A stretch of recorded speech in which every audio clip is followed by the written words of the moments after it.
امام علی مقام اسلام کے لیے نکلے تھے. ذرا دھیان سے میری بات سن لیجئے تاکہ وہ لوگ جو کہتے ہیں کرسی کی، امام کو اپنے اقتدار کی کوئی ضرورت نہیں تھی. اگر اقتدار چاہیے ہوتا وہ مدینہ نہ چھوڑتے، وہ مکہ نہ چھوڑتے، مدینے والے آپ کا ساتھ دیتے، آپ اپنی خلافت کا، اپنی حکومت کا اعلان کرتے.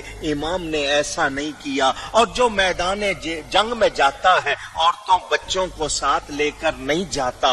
امام علی مقام کی ایک ایک بات گواہی دیتی ہے. ان کے پیش نظر دنیا نہیں تھی، ان کو دنیا کی کوئی لالچ نہیں تھی. وہ نکلے تھے تو تقوی کی بقا کے لیے، اصولوں کی بقا کے لیے. اگر نظام بگڑ جائے تو کیا امن رہ سکتا؟ اونچی نظام بگڑ جائے تو معاشرہ درست رہ سکتا ہے؟ نہیں.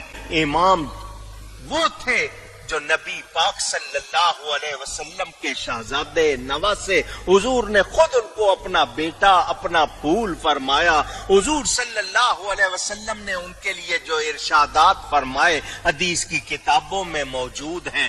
امام اگر اس وقت کسی سستی کا، لچک کا یا مفاہمت اور مصالحت کا کردار پیش کرتے، وقت گزر جاتا. مگر آنے والی نسلیں یہی کہتی کہ ضرورت کے وقت بات بدل لینی چاہیے، موقف بدل لینا چاہیے. جب نبی کے نواسے نے بدل لیا، ہم کیوں نہ بدلیں؟ ہم کوئی ان سے زیادہ ہیں؟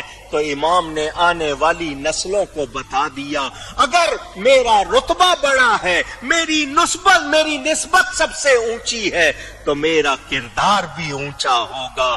میں جان تو دے دوں گا، نبی کا نظام نہیں بگڑنے دوں گا.